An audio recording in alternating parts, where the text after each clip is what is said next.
tal? Buenos días. Vamos a hablar de Thomas Kuhn y vamos a tratar de rescatar algunos puntos esenciales. Ustedes estudiarán en su momento, en los prácticos y demás, cuál es su visión general de la dinámica de la ciencia, es decir, de la dinámica de las transformaciones que se van produciendo en el conocimiento. Verán los conceptos centrales, la idea de presciencia, de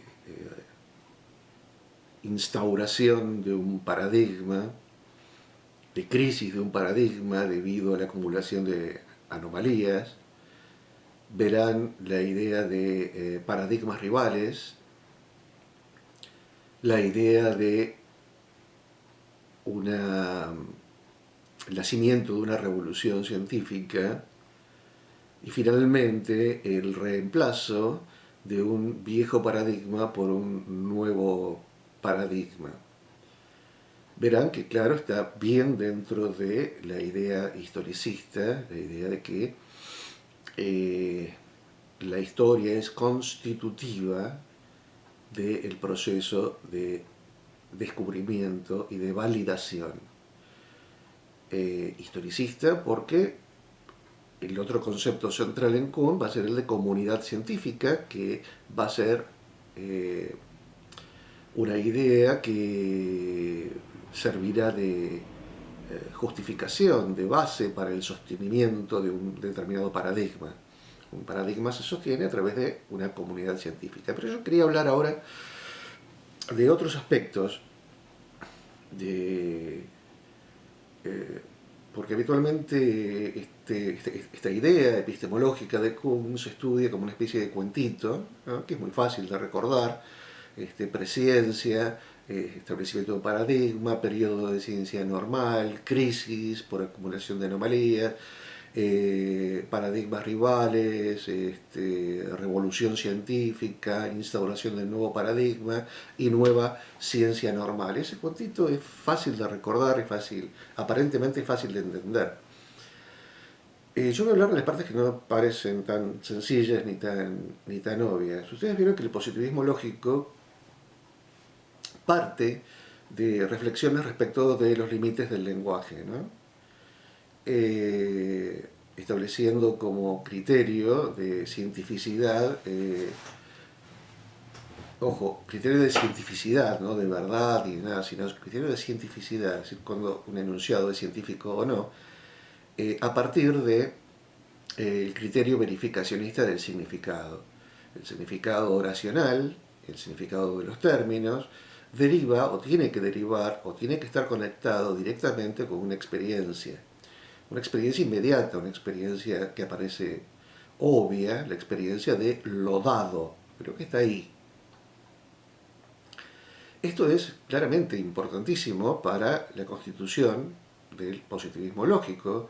Es una idea que nació refutada, curiosamente, pero que, sin embargo, se sostuvo por diversas razones que, en todo caso, en algún momento podremos comentar.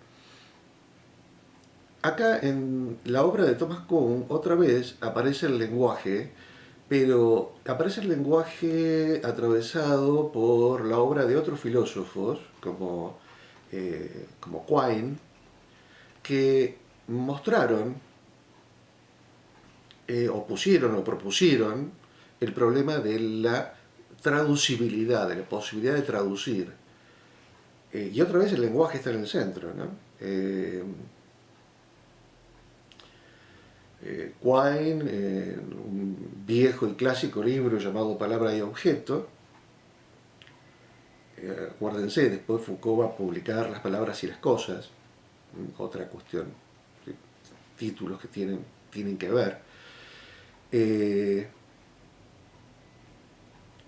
Quine, en Palabra y Objeto, propone la idea de que no se puede traducir completamente un lenguaje a otro lenguaje, ¿no? Si yo quiero traducir, él dice, pone un ejemplo de una comunidad o una supuesta comunidad de la que un antropólogo no sabe nada y va a ver cómo vive esa gente, y la primera clave cultural que tiene que conocer es el lenguaje de la comunidad a la que va a estudiar, y da por supuesto de que no conoce ese lenguaje en lo absoluto, entonces tiene que empezar a aprenderlo.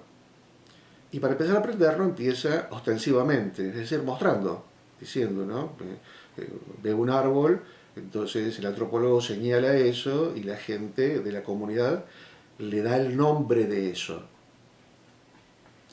Pareciera ser que sería el método obvio para empezar a aprender un lenguaje que uno no conoce en absoluto. Simplemente uno va señalando cosas y la gente de la comunidad le va mencionando o empieza a enunciar los nombres de esas cosas. ¿Eh? Perro, perro, es como si fuera una comunidad de habla inglesa, digamos, y uno señala un perro y el inglés le dice dog, uno señala el árbol y en inglés le dice tree. Entonces uno va anotando y con eso se va haciendo un vocabulario. Y con el tiempo uno va entendiendo las primeras construcciones hasta que después aprende todo. Pero el argumento de Quine va mucho más allá de eso. Le dice, bueno, cuando a mí me señalan una cosa, yo no sé si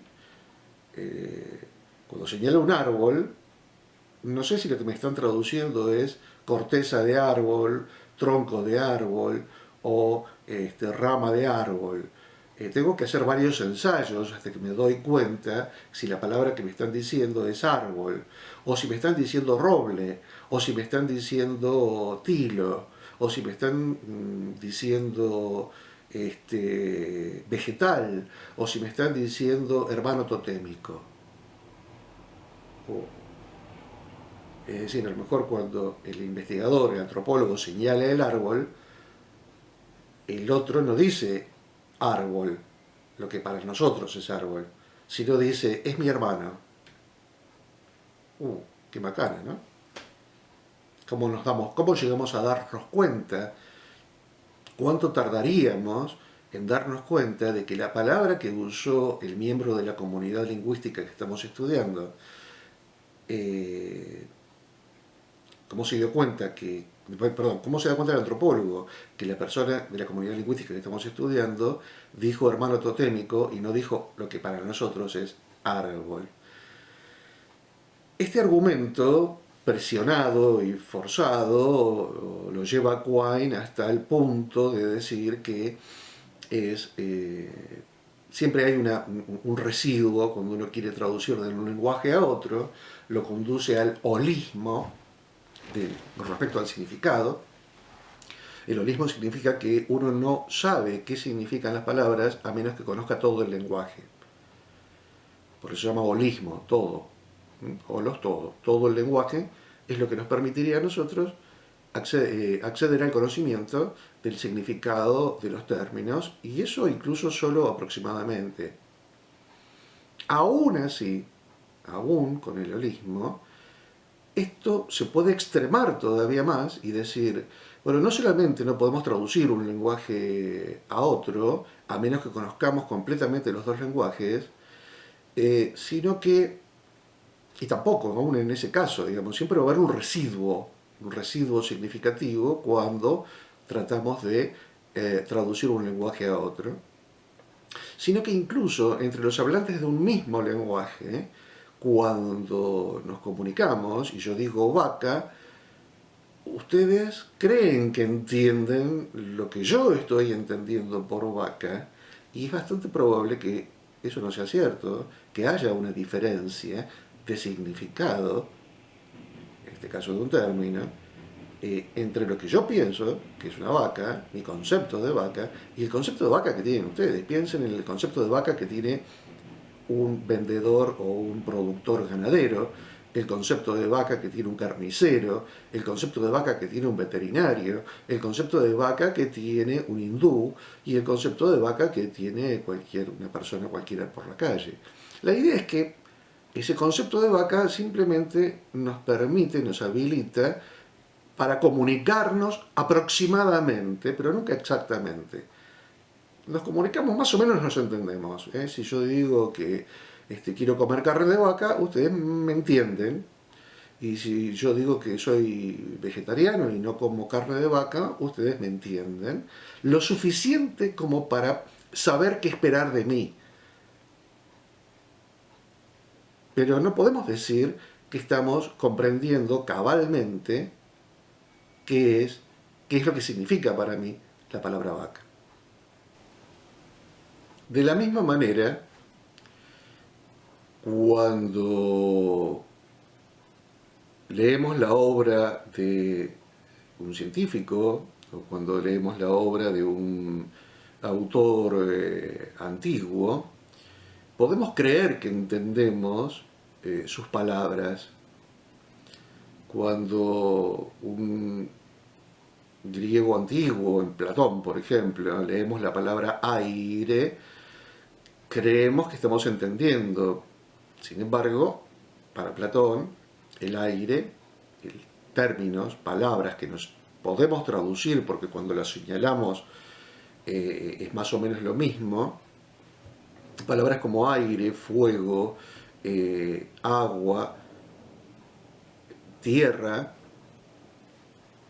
significan otra cosa. En realidad no estamos comprendiendo cabalmente qué es lo que está entendiendo el otro por estas palabras. La palabra tierra, con la que designamos el lugar donde vivimos,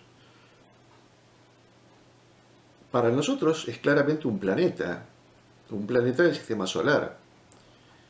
Para un griego antiguo era absurdo completamente, es una idea completamente absurda. ¿Por qué? Porque los planetas están en el cielo.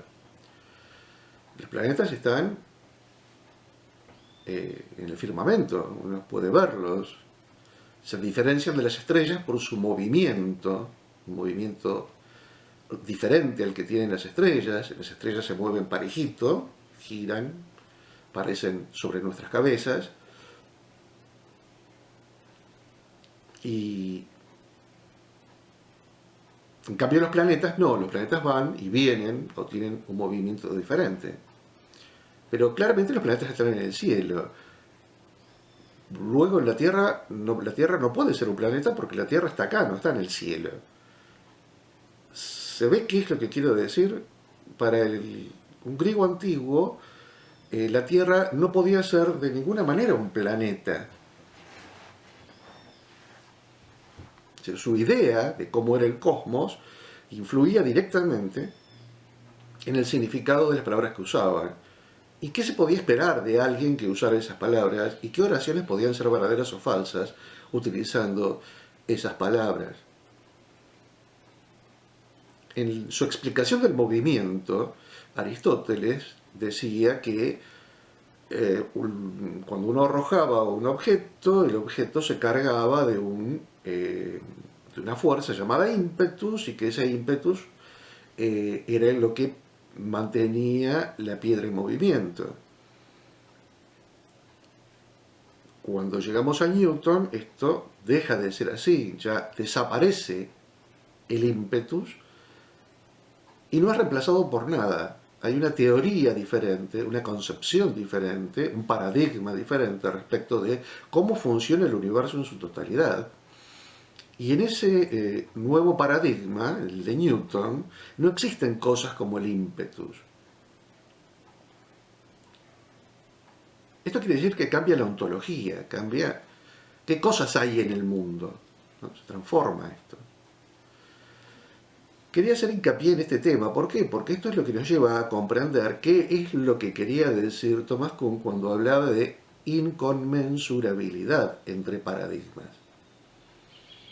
Cuando Kuhn habla o dice que dos paradigmas son inconmensurables, quiere decir que, primero, no se pueden comparar porque los términos no pasan de un paradigma a otro con el mismo significado. La palabra masa en la física newtoniana se refiere a algo diferente a lo que se refiere la palabra masa en la física relativista. Al cambiar el significado de la palabra masa, también cambia el significado de las fórmulas en las cuales aparece la palabra masa. De manera que las afirmaciones en las que aparece la palabra masa en un sistema de física y en otro sistema de física son diferentes. Y no se pueden comparar entre sí porque hablan de cosas diferentes. Los paradigmas hablan, en el caso del primer Kuhn, del Kuhn de la estructura, uno siente que lo que está diciendo Kuhn es que los científicos, cuando cambian de paradigma, cambian de mundo. En el mundo deja de haber algunas cosas y comienzan a haber cosas nuevas, diferentes, que antes no existían. Los griegos respiraban oxígeno. Sí, bueno, ningún griego se le hubiera imaginado una cosa así o hubiera estado de acuerdo en que respiramos oxígeno. Sanctorius, que fue un médico renacentista, empezó a hacer una serie de experimentos en el que pesaba todo lo que comía y también pesaba todo lo que expulsaba de su cuerpo. Pesaba todo lo que comía y pesaba todo lo que expulsaba de su cuerpo. Y se dio cuenta de que lo que salía del cuerpo era menos, pesaba menos que lo que entraba al cuerpo. Si él comía 1 kilo de carne, evacuaba 300 gramos. ¿Y dónde está el resto? ¿A dónde se fue el resto? Sanctorius propuso que esa comida que aparentemente desaparecía, se esfumaba. Si uno comía 1 kilo, evacuaba 300 gramos. ¿Dónde están los otros 700 gramos? Decía. En alguna parte tienen que estar. Entonces él propuso que lo eliminábamos a través de lo que él llamó una transpiración invisible. ¿Por qué? Porque no la podía ver, simplemente. Es claramente un término teórico que se utiliza para explicar qué es lo que pasó con esos 700 gramos. Por supuesto, pasó el tiempo y llegamos a descubrir lo que conocemos como metabolismo. Y ahí cobra más sentido para nosotros decir, claro, no, lo que pasa con la comida que sobra, entre comillas, es decir, que no es eliminada así de una manera visible del cuerpo, se quema, se transforma en calor.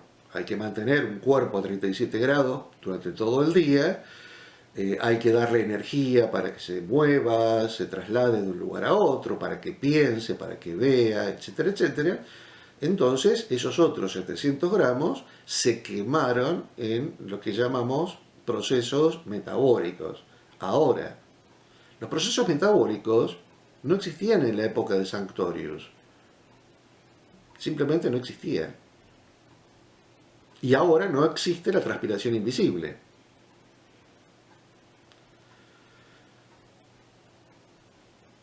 Estos cambios de significado, entonces, están asociados a al concepto de conmensurabilidad. Y, obvio, hay que tener muchísimo cuidado con la cuestión esta de la comunicabilidad, es decir, hasta qué punto es comunicable, digamos, una teoría científica que está dentro de un paradigma.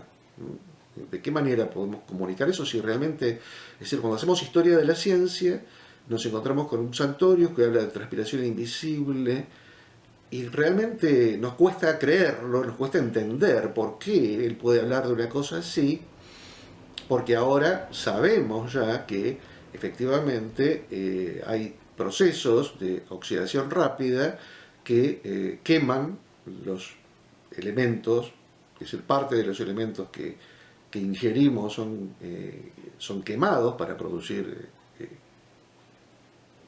calor, que hay un proceso llamado respiración, que involucra la aspiración de oxígeno, y que ese oxígeno es el que se oxida, el que provoca la oxidación, y que eso que se quema es lo que nos mantiene calientes. Saber todo eso oscurece completamente la idea de Sartorius, y la idea de Sartorius nos parece ridícula.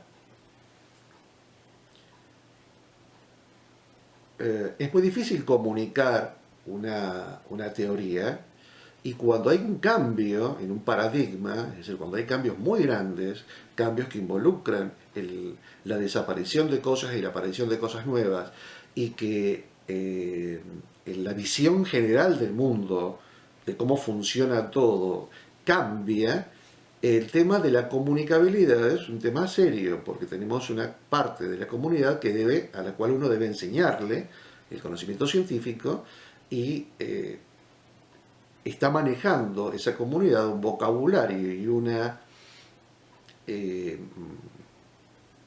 comprensión de los términos que usa que es muy diferente. Es lo que les pasó a ustedes cuando entraron a primer año en psicología, y claro, se les hizo difícil empezar a utilizar términos que usaban de una manera en la vida cotidiana y empezar a usarlos de acuerdo a los significados que tienen dentro de teorías psicológicas específicas. Quería destacar eso en particular, el problema del cambio en el conocimiento científico y la inquietud acerca de si el cambio de paradigma implica un cambio ontológico en qué es lo que hay en el mundo. Y si no pone a la ontología como disciplina que estudia qué es lo que hay en el mundo, qué cosas hay, en un plano relativo, es decir, relativo en este caso al paradigma.